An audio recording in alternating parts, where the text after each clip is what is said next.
Quick question. What's your opinion on Jasmine Crockett running, even though she's taking zero APAC money, but votes and glazes Israel still? Yeah, I'm not the biggest Jasmine Crockett fan, but she has a lot of TikTok fans. As Cristobal said, ignore her at your peril. Don't say anything too bad about her. She got stands. No, I know she has shooters. I know they get really mad. She has shooters even in this community, and they get so mad at me. They're like, you're hateful. You're hateful towards a black woman. No, I just don't like her politics. It doesn't matter what anyone's background is. You should know that by now. You know, this is 2025. We've moved beyond this kind of politics. If Jasmine Crockett had all of the Jasmine Crockett qualities, right? Loud, outspoken, confident, right? Bold, fighter, right? But then on top of that had good politics, or at least like had like a crumb. If she gave me a crumb of left populist politics, I'd be like, okay, give me anything. But she gives me nothing. Even Greg Kazar has that background. You know what I mean? Even though Greg Kazar is also, I think, you know, somewhat disappointing on issues that pertain to foreign policy. Dude, if Jasmine Crockett even had like Elizabeth Warren politics with her style, she would be a much more dangerous candidate for the Republicans in Texas, right? That's what it is. And it's crazy because like Tallarico on the other side, I get bad vibes off of too, but he does do the left populism a little bit, okay? He does do the left populism, but then on his background, he's got like Miriam Adelson money, and that also freaks me out. Like straight up, as far as like, if I were to put Tallarico versus Graham Plattner, this is going to piss off a lot of people.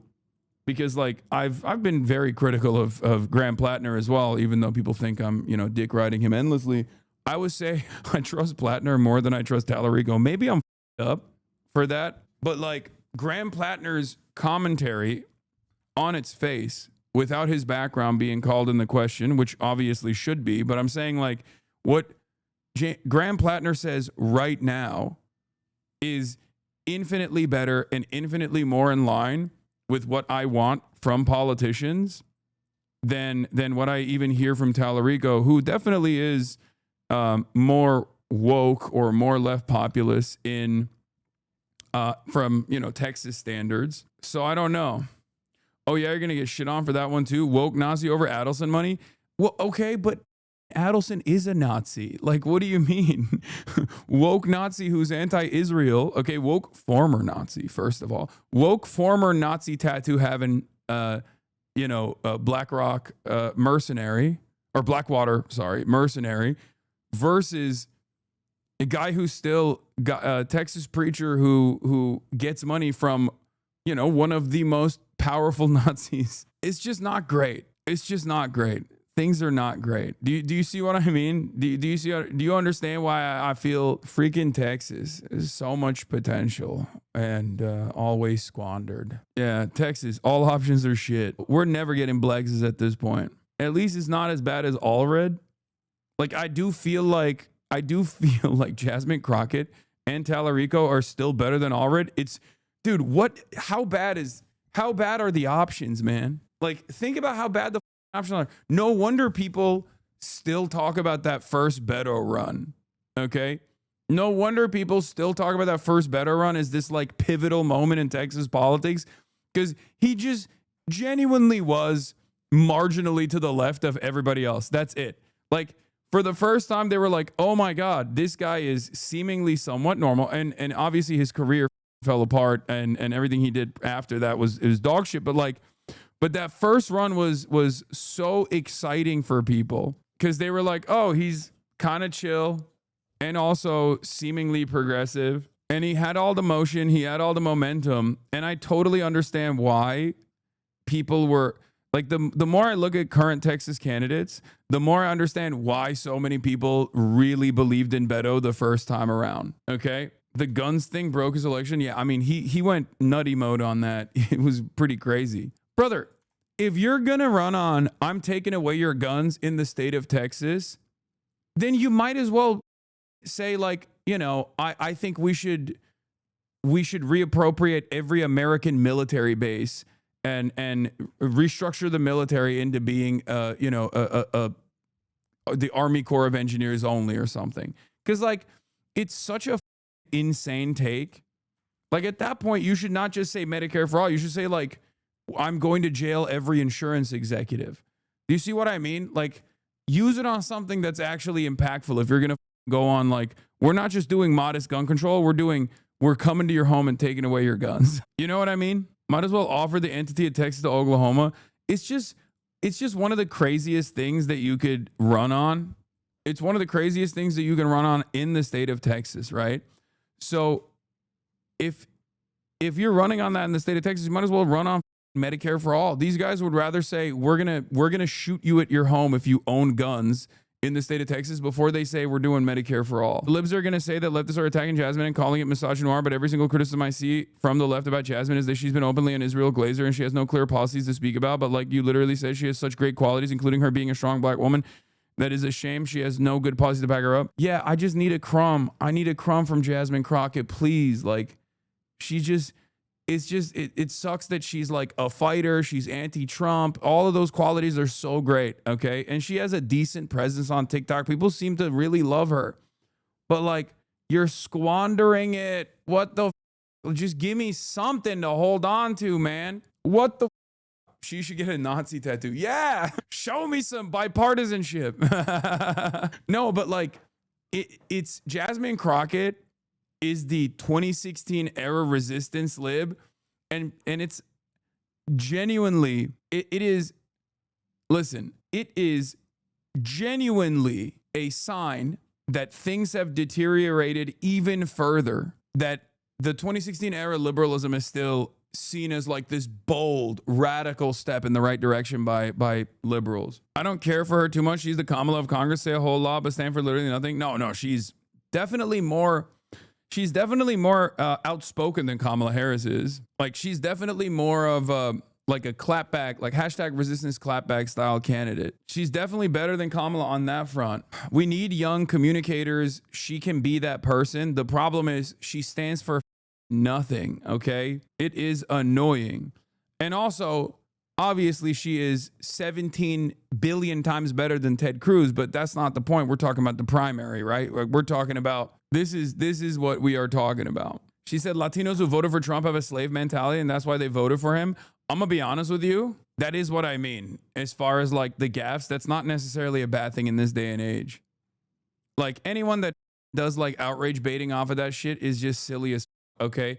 I've heard Latinos in this chat say worse shit about their immediate relatives that voted for Donald Trump. What the are you talking about? Like, that's what I mean. Like, that kind of shit is actually not a bad thing. That's like low-key kind of a good thing. When she said like Greg Abbott was Governor Hot Wheels, like that's raw. That's up. Okay? It's not necessarily a bad thing that you got someone who like says stuff like that, okay? Bro, she literally said Greg Abbott was Governor Hot Wheels. I couldn't believe it. I was like, God damn. I mean, hell yeah. It's awesome. Her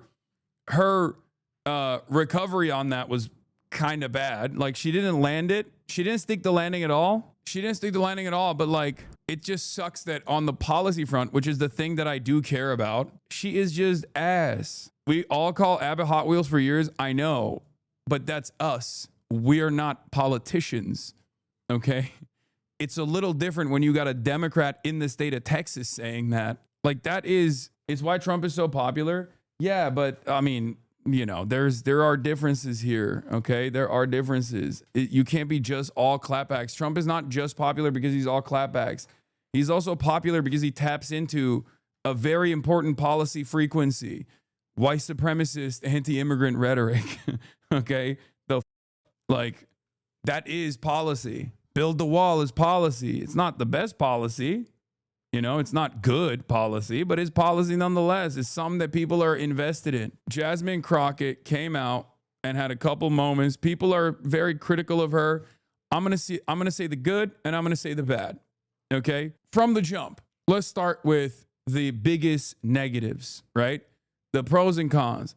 The biggest negative is her policy platform is kind of ass. It's not even kind of ass. I'm just going to be honest. It's really bad, actually. It's really, really bad. It's not even Jasmine Fetterman Crockett, because John Fetterman actually was like at least lying about being progressive on a lot of issues. One of the things that I'm obviously very frustrated by is the fact that, you know, she is pro-Israel, right? She's pro-Israel. And it's crazy to me that, like, Israel has actually played a big role in buying out a lot of black congresspersons on the Democratic Party side. Well, that's where all the black congresspersons are, let's be real. But they have done this, okay? They have straight up done this. Like, some of the most powerful, they've done it across the board. But the expectation, obviously, is that, you know, black congresspersons could be more progressive given their own personal background and personal experience, experiencing white supremacy, right? Experiencing white supremacy in the United States of America is supposed to be it's my expectation, at least, is like, okay, like, I want to vote for you because I assume that, like, your lived experience is going to motivate your worldview, is going to guide your worldview, it's going to motivate your policies. Did I miss the Black Israelite discussion? No, that's not what? No, that's not what I'm saying. Come on. Let's be real. I know this is a touchy subject. Everyone's going to yell at me and clip me out of context here, but, like, the peace. The expectation is that people that go to Israel, especially black people that go to Israel, are going to have a Ta-Nehisi Coates style like revelation where they look at the situation, they go, "What the is this? This is apartheid. What are we doing?" Right? I mean, there's also like, obviously, the Israeli version of white supremacy as well. It's a little bit different, but it exists. I think another part of this is how the internet has focused so much on AIPAC. Yeah, I know. That's why I get so annoyed by just AIPAC, like people focusing on AIPAC. It's not just AIPAC, okay? It's not just AIPAC. AIPAC is basically the most, like, popular version of this problem, but there are a million different subsidiaries and all this stuff. Black people are not a monolith. No, of course black people are not a monolith, but black people, every single black person has experienced white supremacy in the United States of America. While black people are not a monolith, every single black person has, to a certain degree, experienced white supremacy, whether they recognize it or they don't recognize it. So that obviously is supposed to be, no, not even black Republicans. That's just how white supremacy works, right? It's such a foundational part of the American experience. So for that reason, the lived experiences, especially of black politicians, my assumption is going to be, you know, that they will see what Israel is about and be like, this is bullshit. Like, I know what's going on here, right? So it's always confusing to me when I see the Congressional Black Caucus take certain decisions, or if I see, like, power players in the Democratic Party be so pro-Israel, like Hakeem Jeffries. It's just very frustrating, okay? Very, very frustrating. Jasmine Crockett is another example of this, right? An example of the type of scrutiny Jasmine Crockett has escaped so far. She was sufficiently pro-Israel at the start of her time in Congress to be featured in a tweet from the IDF's official account standing in front of an Iron Dome battery. IDF posted this before October 7, of course, but we hosted a U.S. Democratic congressional delegation organized by AIPAC, led by House Minority Leader Representative Jeffries and Representative Steny Hoyer. The delegation toured an Iron Dome battery and Hezbollah's terrorist tunnels in northern Israel. We held productive discussion on shared security challenges. And it doesn't end there, because Jasmine Crockett has been questioned about America's allegiance to Israel and allyship to Israel, and she has straight up said, like, no, Israel is a very important ally. Israel is a very important ally. She is to the right of the average Democrat at this point, I think, unless she has some new takes when she's running. This is an indication to me, because I'm not a single issue voter by any means, but, like, Israel is a very good example of, like, not listening to the base, right? For me, when I see a Democratic politician look at the issue of Israel right now and still take this, like, dodgy ass position, I see it as a litmus test. Like, if you're doing that for Israel, you're not going to do anything for your voters. You're not going to do right by your voters at all. You're not going to give a shit about your constituents, because your constituents are literally saying, like, F Israel, right? I'm not doing this assessment on some moral grounds, even though you absolutely can, and many people do, and that's understandable if you do that. But for me, this is beyond that, right? I wear many different hats when I'm doing this kind of political commentary. And one of the hats I wear is an assessment of performance, right? I'm looking at this from a pure performance basis. In this day and age, at this stage, when Gavin Newsom is out there talking about, oh, I've never taken money from AIPAC and I never will take money from AIPAC, right? Like when he's saying shit like that because he has ambitions to run for office, to run for the presidency, when you got the governor of California saying shit like that, and a lot of people don't realize that refusing to speak at AIPAC was a controversial moment for Bernie Sanders only like 5-6 years ago, okay? That was seen as like a crazy thing that Bernie Sanders would refuse to speak at AIPAC. And now you got Gavin Newsom being like AIPAC because he wants to run for president. In that environment where the attitude, the popular sentiment is shifted so dramatically against Israel, when you still have Jasmine Crockett talking like this, I see that as a major litmus test. Also, yeah, I know. He's taking JPAC money. It's California's top pro-Israel super PAC. I know. You're talking about Gavin Newsom. Yes. Gavin Newsom has taken money from Israel. He's just saying, oh, I wouldn't take money from AIPAC. Like, he's performative.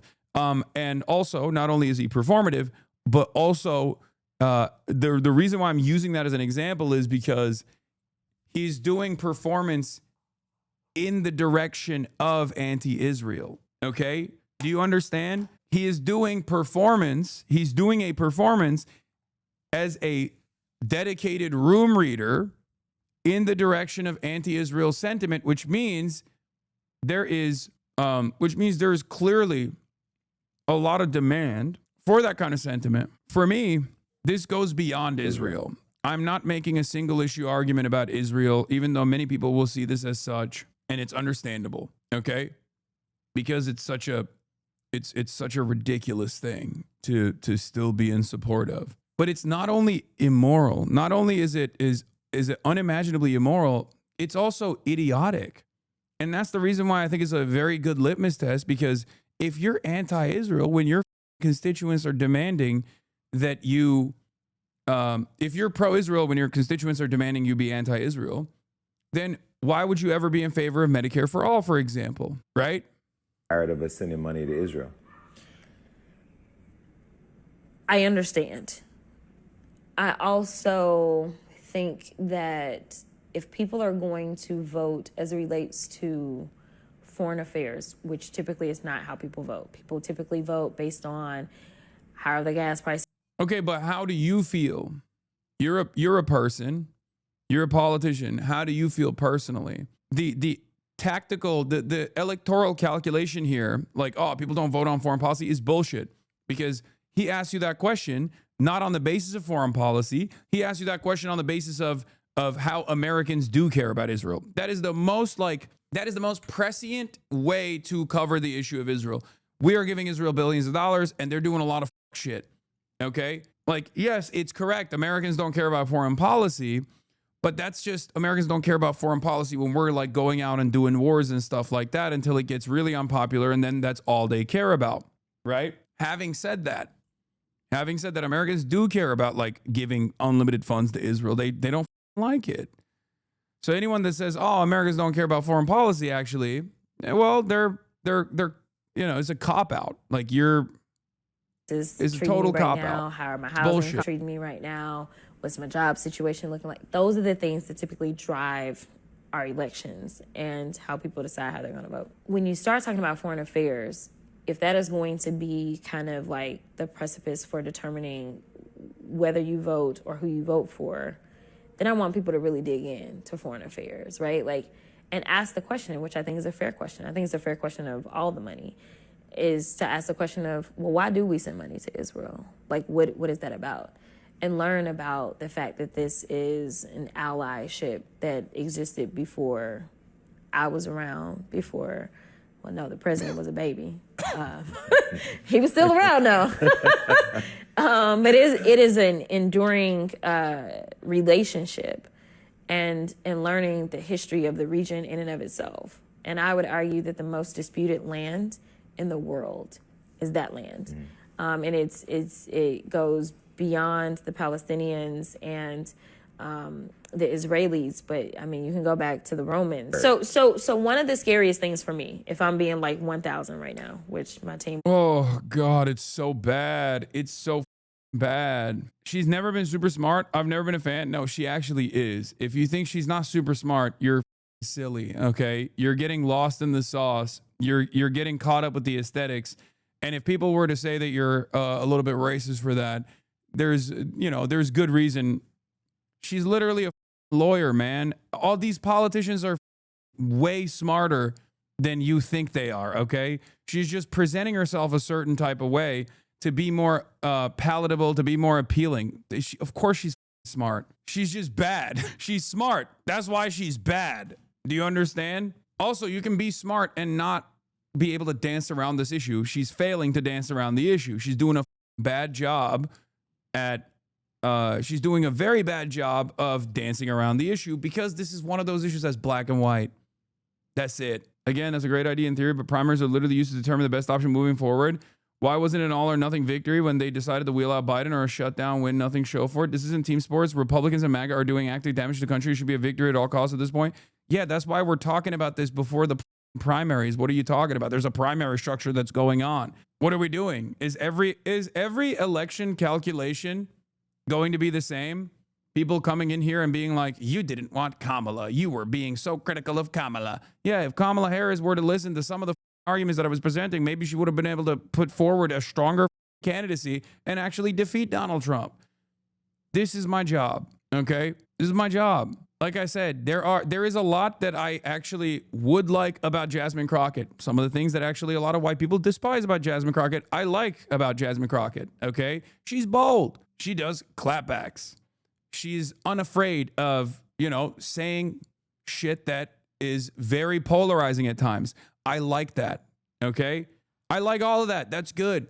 Democrats want to fight her, okay? Like, Jasmine Crockett will literally call Marjorie Taylor Greene a racist bitch, okay? And that's the energy that I think a lot of people want right now, and that's a good thing, okay?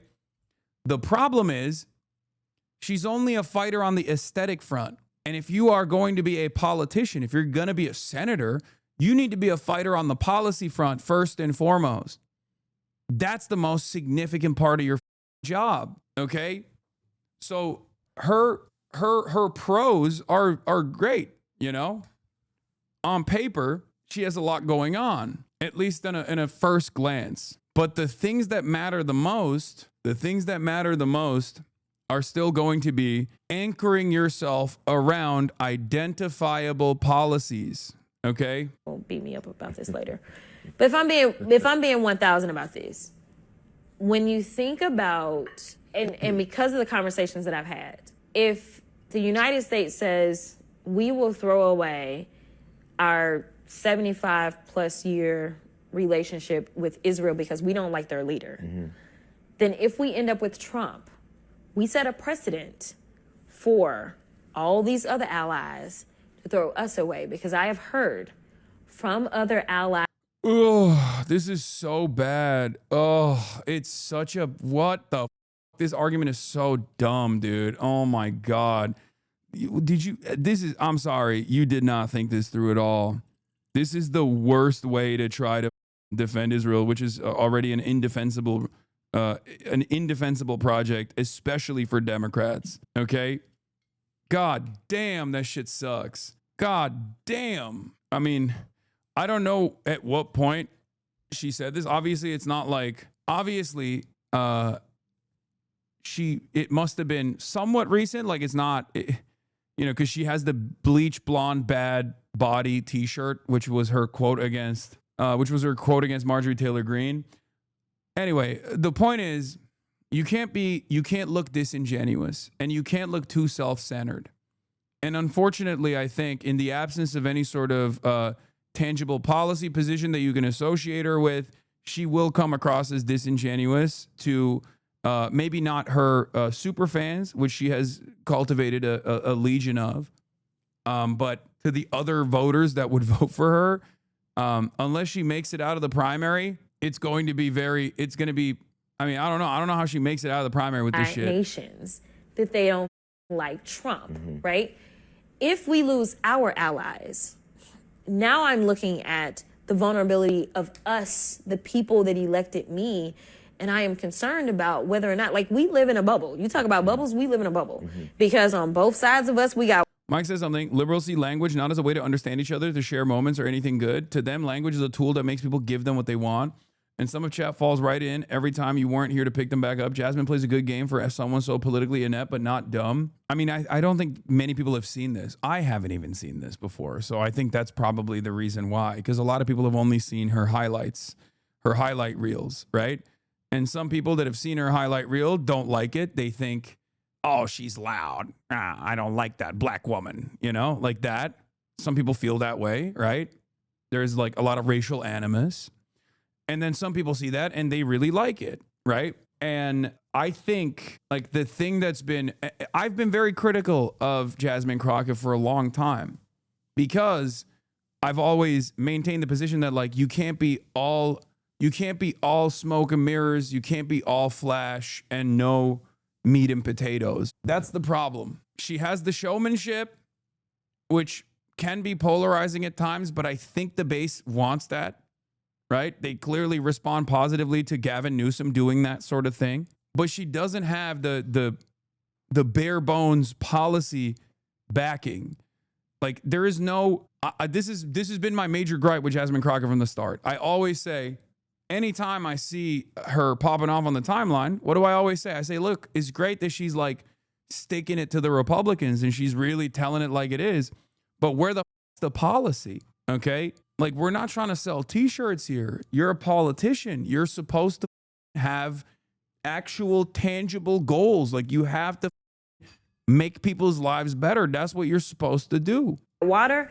And North and South, we got pretty decent friends, right? Like we closer with the people up North than we are the people down South. But either way, we got friends. And this is policy, by the way, for the record. It's just really dog shit policy. This is a bad defense of really bad policy. A policy of being pro-Israel. On both sides, right? That don't mean that we are liked in this world. Mm-hmm. Like a lot of people hate us. Mm-hmm. But it's about being able to flex. Like, oh, do you want to play with us? It's like, think about like those people that used to go to your school and they had like the biggest family. They had all the brothers and sisters. If you decided you was going to fight one, you was going to have to fight the whole family. Right. So you like, forget that, I ain't finna do that, right? But like. My dad got mad at you once for talking about how our dancing on TikTok wasn't helping us. And he was like, dancing is a protest that's been part of us always. And I had to explain to him, well, yeah, I know that and understand that as a black woman myself. But she literally wasn't helping us at that time. And Trump, I believe, still got his way. Yeah. Stop defending her, bro. No one's going to call you racist. This shit is what got us Kamala. Wait, what? Defending her? Yo, can everybody just take a deep breath and try to hear the words that are coming out of my mouth? What the are you talking about? Are you listening to any of the words that are coming out of my mouth? What the First of all, I already started the conversation. If you think that people aren't going to call me racist for any sort of criticism, you're out of your mind. I already know that that's going to happen. I'm telling you, I don't give a shit about that. Okay. And secondly, you're being weird as about it, especially because I already am criticizing her. The things that I'm criticizing her on, however, is not the aesthetics. The aesthetics, I don't think, are a negative here. The aesthetics, as a matter of fact, given where the base is actually a positive for her. Okay. The issue here is perhaps the most consequential problem at the heart of the Democratic Party. Okay. She doesn't have good policy prescriptions that she can anchor her charismatic campaign run around. Okay. Like, oh, we have to flex our military power overseas. Like, who the wants that, man? People, like, she got it right over here. Okay. She got it right here. People actually don't care about foreign policy. People care about, like, how am I gonna make rent? How am I gonna put food on my table? She's right. And then she goes back to, and that's the reason why we have to defend Israel, because we have to flex on our enemies. There's a lot of people who hate us. It's like, oh, what are you saying? What are you saying? I just don't understand it, especially because she's currently wearing a t-shirt that says bleach blonde bad body, right? Because she dunked on Marjorie Taylor Greene and a lot of people liked it. Marjorie Taylor Greene is more woke than she is on Israel. How the is that the current affairs in the United States of America right now? Are you kidding me? Are you kidding me? I'm sorry. That is unacceptable. Wake the up. God damn, dude. What game are we playing here? Marjorie Taylor Greene, under no circumstances, should be better than a Democrat trying to run for Senate on Israel. Okay? That right there is a major issue. Be adults. Do you want to beat Republicans, or do you just want a crumb of power so you can get lobbying funds and send your children to the best schools and make them wonderful participants in this devastating, destructive, self-destructive capitalist structure? They're saying Crockett has nothing going for her, yapping it up amusingly as a net zero value. If your policies dog shit on every single topic, there's no need to give her any credit. To be honest, she got nothing of value to add. No, I think there is potential. The problem is she's squandering the potential for bullshit.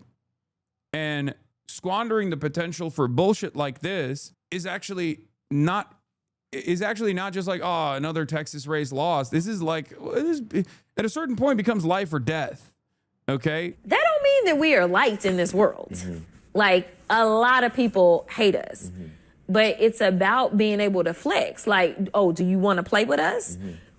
It's like, think about, like, those people that used to go to your school and they had, like, the biggest family. They had all the brothers and sisters. If you decided you was going to fight one, you was going to have to fight the whole family. Right. So you, like, forget that, I ain't finna do that, right? But, like, if it's just one kid, we may go jump you, right? That's the difference. And so for a Bro, do you not realize that the new meta is that being anti-Israel means you're a Nazi? Notice how all the crazy people like Candace are the only voices of reason when it comes to Israel. It's by design. Yeah, except that's not working. And the only thing that's doing is making people go, okay, I'm a Nazi then. Do you not understand that? Because you're not going to be able to shame people back into a pro-Israel position. That's not going to happen. No, that chatter is not actually on copium. That chatter is right. If you noticed, all of the most popular anti-Israel voices, with the exception of someone like myself and maybe like Zohran Mamdani and maybe a handful of other people, every single anti-Israel voice that gets nonstop coverages is Nick Fuentes, Tucker Carlson, Marjorie Taylor Greene. Okay? Why the f do you think that's going on? People don't realize that, like, simply associating all of the top anti-Israel voices with, like, anti-Semitism is not actually going to make Americans go, you know what? This is embarrassing. We really got to be more pro-Israel now. No, it's making them go, well, I guess we agree with them because they're the loud and proud and bold voices on the anti-Israel cause. Because the major issue changed already. Okay, you can just keep blaming TikTok over and over again until the cows come home, but it's too late. It's too late. How many times does Rashida Tlaib get to talk on television about her perspective as a Palestinian American, her anti-genocide position? How many times does Ilhan Omar get to talk about that? They brought up Ilhan Omar because Donald Trump has been directly attacking her, saying she's a parasitic garbage person that needs to be deported and denaturalized.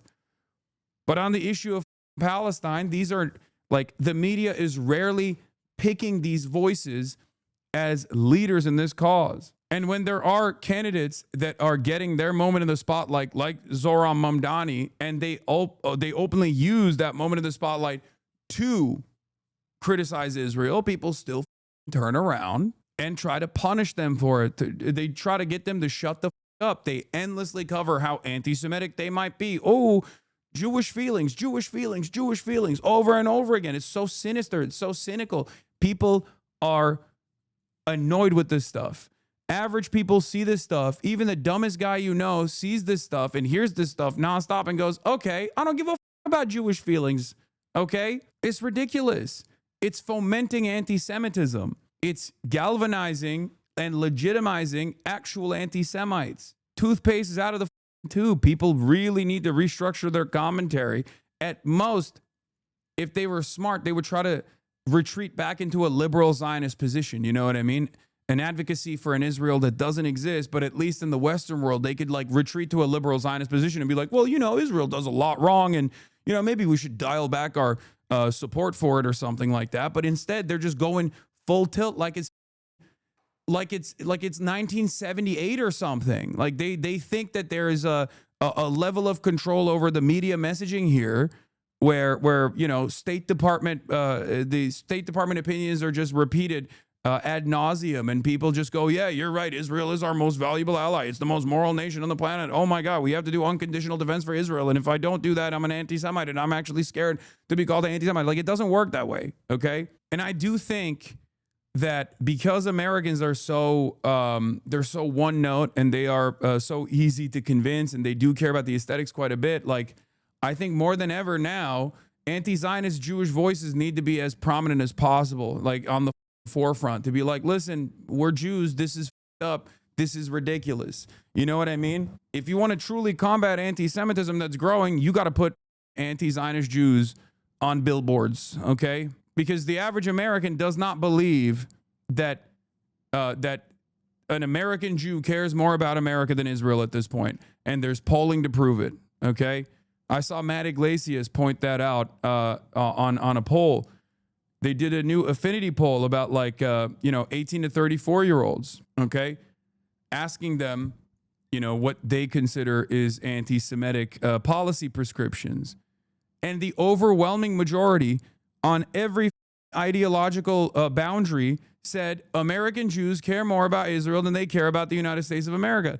Every single one. Every single one. Well, how do you think we got here? It's because every outlet, from the far right of the Nick Fuentes of the world down to CNN, CBS, all New York Times, and all liberal news, is consistently saying, if you actually say some shit about Israel, you're going to hurt Jews' feelings, okay? And if you constantly repeat that over and over again, yes, Americans are going to look at that and go, I guess Jews care more about Israel than they care about America. All of these Jewish advocacy groups, in unison, actively defending Israel's interests, actively saying that if you say something about Israel, you're anti-Semitic, taking out ads, synagogues and rabbis taking out ads on New York Times, being like, we're actually super offended about this candidate taking the majority position. I don't understand how people don't realize, like, how bubbled in can you be? How much tunnel vision can you have that you don't realize that you are actively pissing people off against all Jews? Okay. Yeah, here it is. The Yale polling. Look at this. Jews in the United States are more loyal to Israel than the United States of America. Okay. The 18 to 22 demographic, 16% strongly agree that Jews in the United States are more loyal to Israel than to the United States of America. 18 to 22%, 30% agree, 36% disagree, 35% neither agree nor disagree, 22 to 29, 24% agree, 38% disagree, 40% neither agree nor disagree. This is the voter sentiment, okay? This is like a broader outlook amongst generations. I mean, look at the 65 plus percent. You still got 16% somewhat agreeing to that sentiment. There's a Harvard or a Yale youth poll that came out. Didn't you just yesterday make fun of the Republicans for thinking they could control people's minds by scooping up all the news media organizations, just saying, not attacking? No, this is a demonstration that it's not working. That's my point.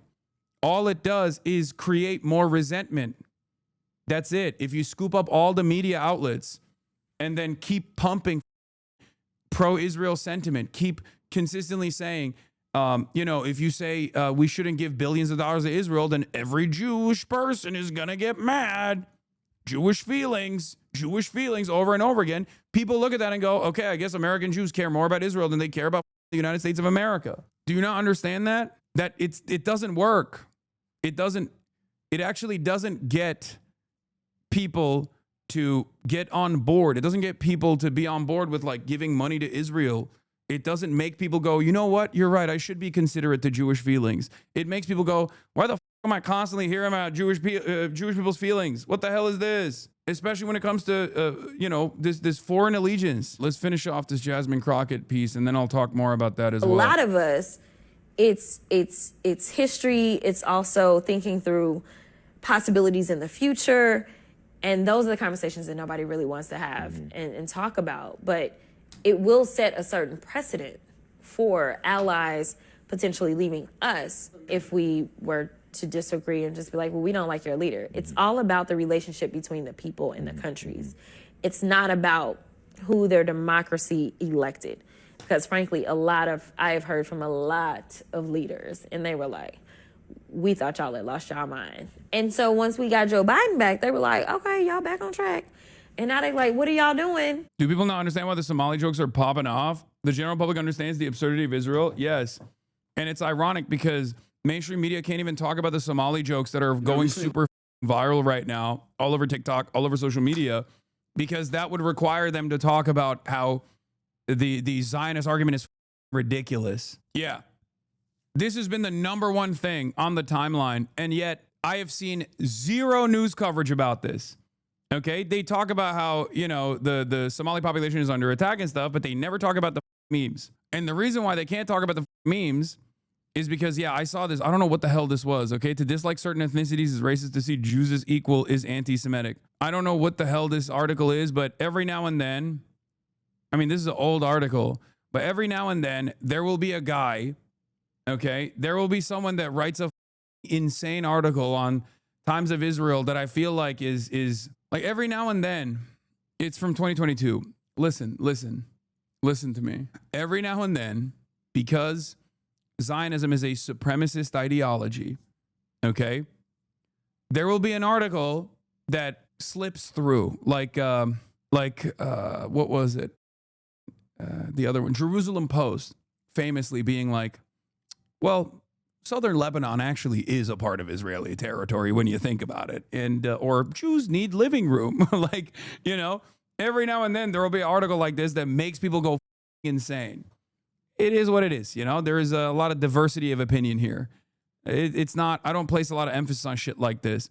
But getting back to Jasmine Crockett, okay, this is ridiculous. This is a ridiculous argument. Here she says it'd be one of the scariest things to stop giving taxpayer funding to Israel because we don't like Netanyahu. That would endanger the 75-year allyship between our countries. For me, when I see this, not only do I find this to be morally repugnant, okay, not only do I find this to be morally repugnant, but I also see it as something even beyond the moral repugnance. I see this as like an incredibly stupid way to run a campaign. It shows me that you are not invested. It shows me that you are not invested in you know, being a good politician, being a decent politician that cares about the impact that her policy agenda might have on voters, or even cares about actually winning an election beyond trying to win with her own methods. It's, you know, she has more charisma than Kamala Harris, 100%. But that was a very big problem with the Democrats in general, and certainly was a big issue in the Kamala Harris campaign run, when she did not just want to win unconditionally. She didn't want to just defeat Donald Trump.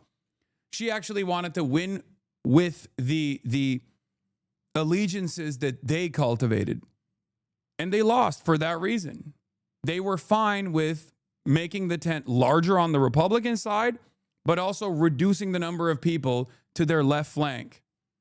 They were totally fine with that. They thought, this is how we're going to win. We're going to win with the Liz Cheney constituency. That was non-existent. And you can't win elections like that.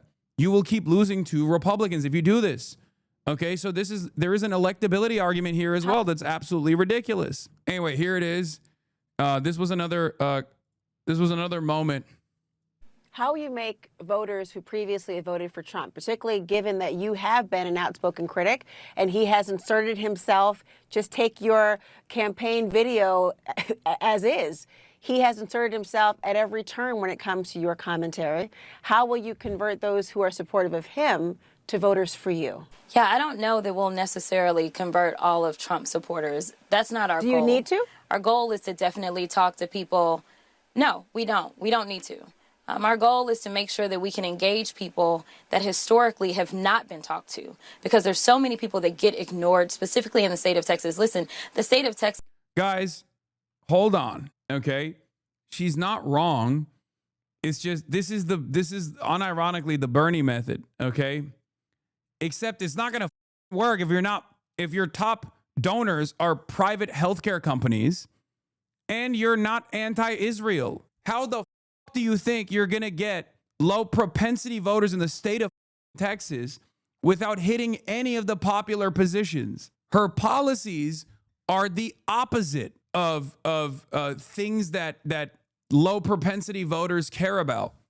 People who are low propensity voters, who you do need to bring back into to you know, your campaign, are only going to respond, not because you're, dunking on Republicans or whatever. They're only going to respond to your campaign positively if you take popular positions that they don't get to hear from other Democrats, other establishment Democrats. It's ridiculous. This is why I'm saying it's like it's squandering all the confidence that she has. She's telegenic. She has the capacity to be charismatic, and she's just wasting it away for bullshit ass establishment, no politics, having ass positions. Okay. This is 61% people of color. We have a lot of good folk that we can talk Jasmine to. Crockett W. We know I love that Jasmine when Beto Crockett. came really close, Beto, who is a progressive, we know that he got 65% of the Latino vote. So what did they do after that? They specifically went after Latinos. We know that he got close to 90% or right there at 90% of the African-American vote.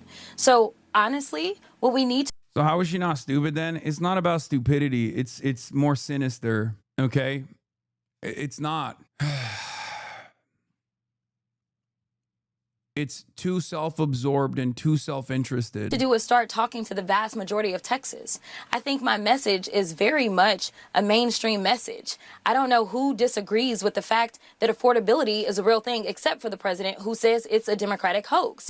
So, again, I noticed this even with, no disrespect to Afton Bain, but I noticed it was even Afton Bain's campaign, right? Just simply saying affordability is not going to work. Zoran didn't just say affordability. Oh my God, I hate liberals so much. It's not just saying affordability. Affordability is just a word, okay? Where are the policies? What are you going to do? Zoran had plans, okay? Even if they were far-fetched, there were policies. Put the policy in the bag. Put the policy in the bag. Affordability when it comes to healthcare is a major problem. It's actually a very salient issue right now. There was a whole government shutdown battle that revolved around it. What is your policy on healthcare? Medicare for all, single payer. Do it. Say it. Say you're going to ride for it. What are we doing? But when somebody goes to the grocery store nowadays, whether it's in East Texas or whether it's right here in Dallas, Texas, or whether it's in Austin or West Texas, let me tell you, they are looking at those grocery prices and they are thinking we deserve better. Knowing that we do the amount of trade that we do in the state of Texas, yet right now there are these unwarranted tariff wars that is directly impacting us, knowing that we do agriculture big in Texas. We do everything bigger in Texas, but we do ag big, and understanding that we are hitting record-breaking bankruptcy filings by our farmers. Listen, my message is real simple. I'm looking out for you, your survival, and the survival. The absolute worst thing that could possibly happen here is like, and I totally can see this happening because like I've already experienced this in my own community as well with some Jasmine Crockett defenders, is like, is people refusing to listen to what I'm saying, and then the broader message turns into like, oh, you're racist, you're doing misogynoir, okay? And some people will be doing that, of course. Many people will be doing that. It's Texas, and she's a black woman running for a Senate seat as a Democrat. That's going to happen. But if people automatically take that defensive stance, even when it's true, right? And I said this about Zoran on an identity side that was personal for me as well, right? If Zoran Mamdani from the start talked about Islamophobia and how devastating it was, or how damaging it was, he wouldn't have had any time to talk about the policies that is the reason why he was able to build a coalition, right? And I worry that this will be the only line of defense, because in the absence of any sort of policy prescriptions that she's running on, okay, all that will remain is people saying, people criticizing her style, and then defenders of Jasmine Crockett turning around and being like, you only care about her style because she's a black woman. So tariffs have nothing to do with price and affordability? No, it's not enough. Also, you said she's still way better than most of the Democrats. That's bullshit. She's literally not better than most of the Democrats. What are you talking about? Every Democrat has criticized the tariffs. So of your kids as it relates to affordability, being able to actually go and access healthcare, being able to send your child to school. The only area where she's better than the Democrats is that she is bold and outspoken and takes it like, you know, gets in the faces of Republicans. She is a fighter, at least on the aesthetic side. She is optically seen as a fighter. And on that front, and she's young. So on that front, she actually is better than a lot of Democrats. Why do you keep calling her bald? Man, shut the f up. I'm saying bold, B-O-L-D, okay? It's good. People want that. People need that. Being able to afford a roof over your head. If that's not, you know, what Trump supporters want, then fine. Then they absolutely won't listen to me. But I'm here for the everyday person, the person that's not the billionaire on the list that Trump has decided to take care of, but the people that he left sitting out in the cold, just like he did when he... Is Jasmine not a fighter? I was under the impression that she is. Yes. The reason why you are under that impression is because you've seen the TikTok clips of her yelling at Republicans. And that's a good thing, right? That's the reason why she has a lot of, you know, popular vibes around her. Okay. But it's not just that she is that's why I said that's her pro. Okay. But the cons are pretty significant. Okay. She's great at clip farming, but where are the policies? Because if you are not defined by the policies that you're advocating for, then you will get destroyed. Okay. Decided to be sworn in, and he decided that Inauguration Day, he would have it inside while so many of his loyal supporters were outside.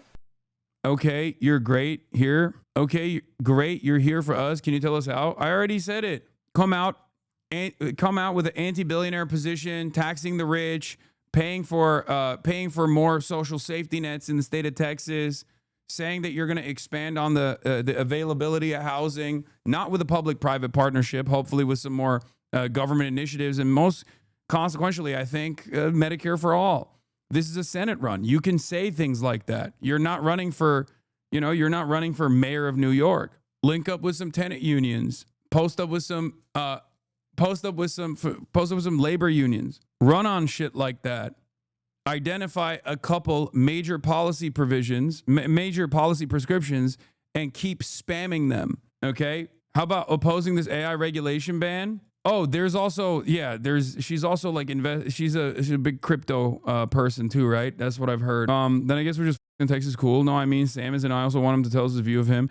I don't really trust Tallarico either, but at least not on the aesthetics front, but both on the aesthetics front, but more so on the policy front, he at least like leans into the left populist policies a little bit. The thing that I'm actually worried about with Tallarico is the Miriam Adelson donations. Her voter record is not great. 20% progressive bill, less than 20% progressive bill sponsorship. She really sponsors progressive legislation. Real progressives write and push bills. They just don't vote after the fact. She accepts crypto PAC money, over $2 million in backing from crypto industry super PACs. Voted to pass the Genius Act. She went to Tel Aviv, which was paid for by the AIEF. Right here it is. American Israel Education Foundation. That's the photo that we showed back in August in 2023. I don't really care about saying that, like, Latino voters that voted for Donald Trump are demonstrating slave mentality or whatever. Yeah, it's a bold and polarizing statement, but I don't think that's like necessarily going to be bad for her. Tallarico is principleless, so your argument can convince someone like him. The problem with Crockett is that she's an ideologically committed gigalib. She's a worst-case scenario kind of Democratic Party figure. Yeah, it's a stupid statement. No, I don't care about that. I think that in and of itself is not as problematic, or like calling Greg Abbott Governor Hot Wheels, stuff like that is not as problematic as people try to make it seem to be. Because in this day and age, I think at least for the liberals, okay, they want someone to say shit like that. They think shit like that, and they want someone to say shit like that. And the reason why they want it is because they hear it nonstop from the Republicans. Well, disabled people don't particularly. This is what I mean. Look, listen. Is it ableist? Absolutely. But I think we're talking about normies, okay? I don't think normies give a shit. Don't get mad at me for saying this, but I don't think normies give a shit about the aesthetics of stuff like that. Because it doesn't even, it doesn't even reach it's not even near the boundaries of like permissible bigotry. It's way below that, especially because I'm fairly certain that every disabled person in the state of Texas with a conscience also despises Governor Greg Abbott. Well, yeah, I mean, you clearly don't. Come on, we're talking about elections, man. Please go ahead. Do this argument about how if someone was saying this about black people, you'd be singing a different tune and experience the silliness of the counter narrative that you're demonstrating. Like, different forms of bigotry are more permissible. Let's be real. Misogyny is very permissible, for example. You can be outwardly misogynistic and it won't ding your candidacy. That's not to say that it's appropriate, okay? I'm not saying it's appropriate. I'm just telling you, do people give a shit about it? And the answer is fucking no, okay? Don't shoot the messenger, please. No, you can't be a Dem doing that. That's the point. No, I think Dems want that shit, okay?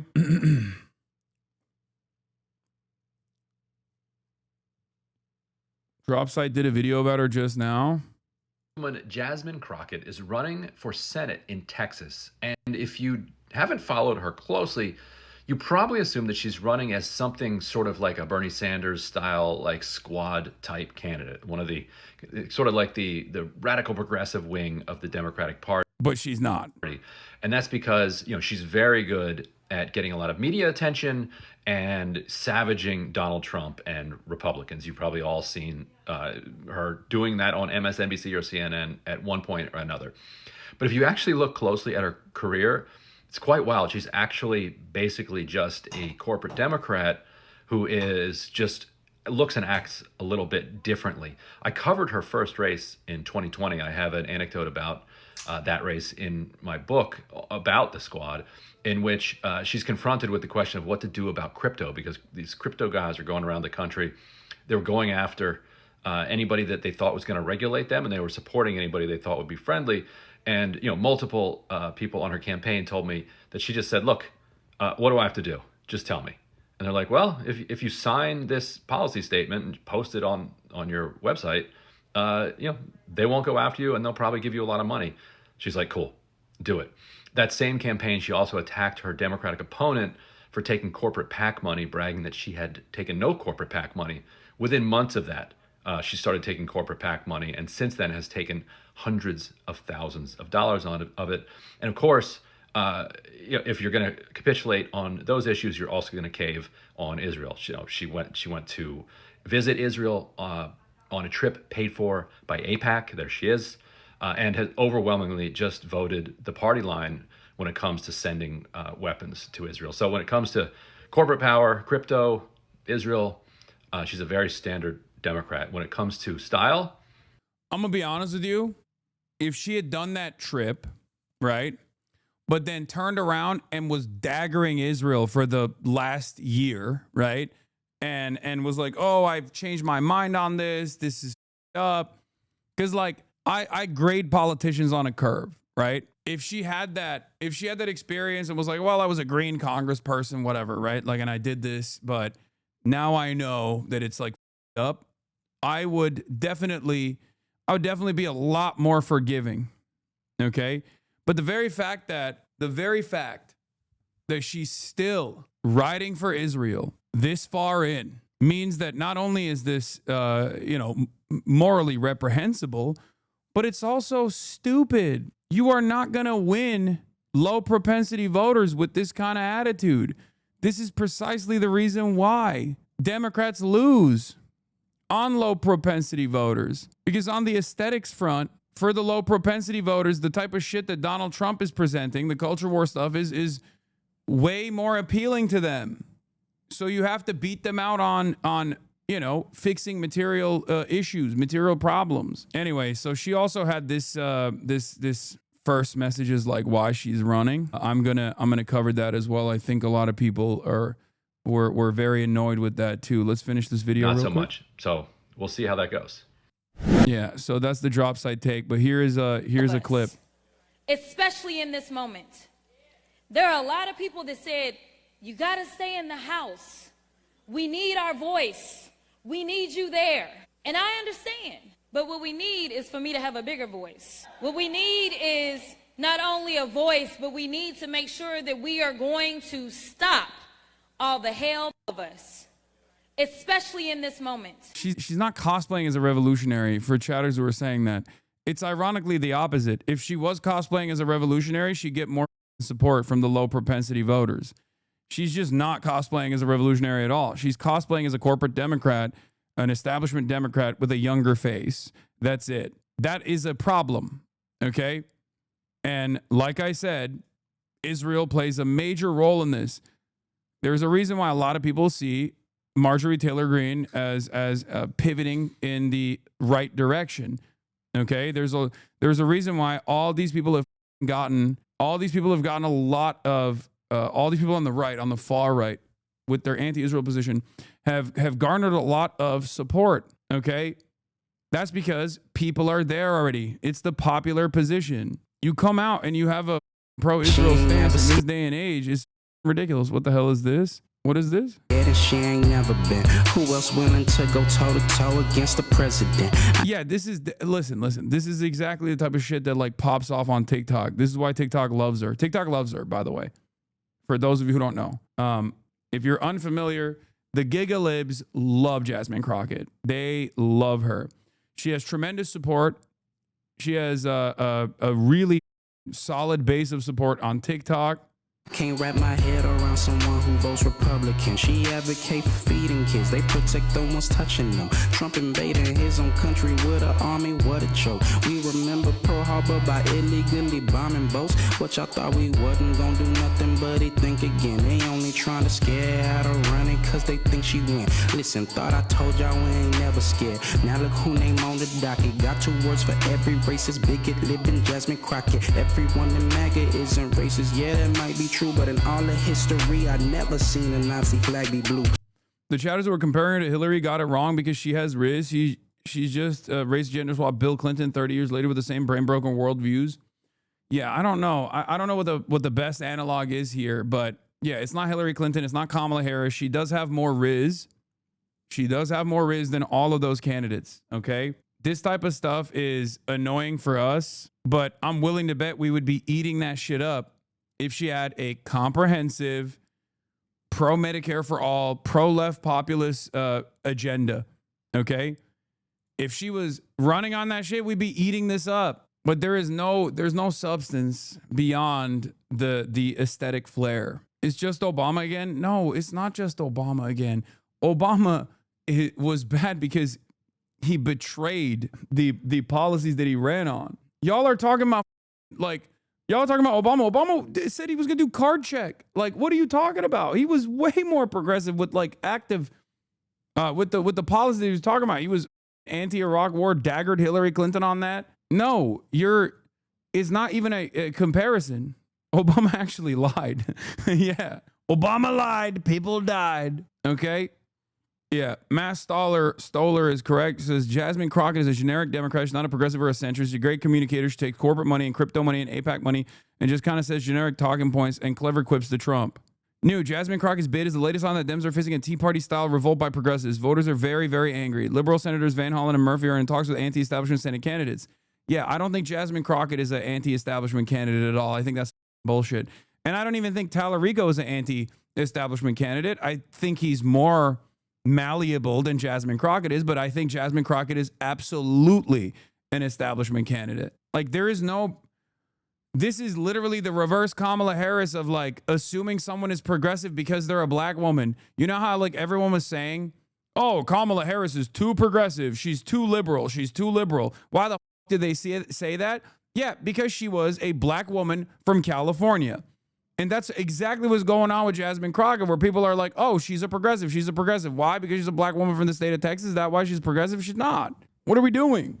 There is this blanket approach. There is this blanket approach to people that I think even liberals engage in from time to time, like they're doing here when they see like when they hyper focus on the identity and the background. Your identity and your background only matter as far as how much it guides your worldview, how much it guides your lived experiences, guide your policies, your ideology, your worldview, what you are advocating for, what you stand for. Okay? So which side you wanna choose? Me, I hope my money goes to the side that isn't trying to say affordabilities. I hope she stand on business, all 10 toes. Texas tough, don't need no more bad built, bleach, blonde, butch bodies moving forward. She ain't never scared. 126,000 likes. That's my future president right there. And it's so funny because, like, one of the things that I've seen, for example, is people talking about how, like, Zohran Mamdani won, right? Like, a lot of liberals who love Jasmine Crockett also love Zohran Mamdani. This is why I said, like, Zohran is actually very popular, much more popular than you guys would think. To the naysayers, I'm sure y'all were saying the same thing about the new mayor, like the New York. Let the people decide. Only God knows the outcome. Let's go. Except Jasmine Crockett wasn't pro Zohran Mamdani. What are we talking about? Jasmine Crockett only came out and said positive things about Zohran Mamdani after the fact. Do you trust Plattner or Crockett more? Oh, that's a tough one. I mean, that's a tough ass question to answer because Plattner's background is the problem. His foreground, what he's saying now, is not the problem.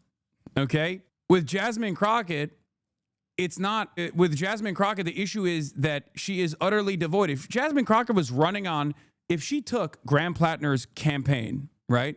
Not the chest tattoo or the background of being a machine gunner in the Marine Corps that was like, you know, that was tasked with like defending Abu Ghraib prison or going into Blackwater. But like the actual positive, if you literally copied Graham Plattner's platform and pasted on the Jasmine Crockett's website and got her to say the same shit that Plattner is saying, then she'd be perfect. She would do LeBron numbers, okay?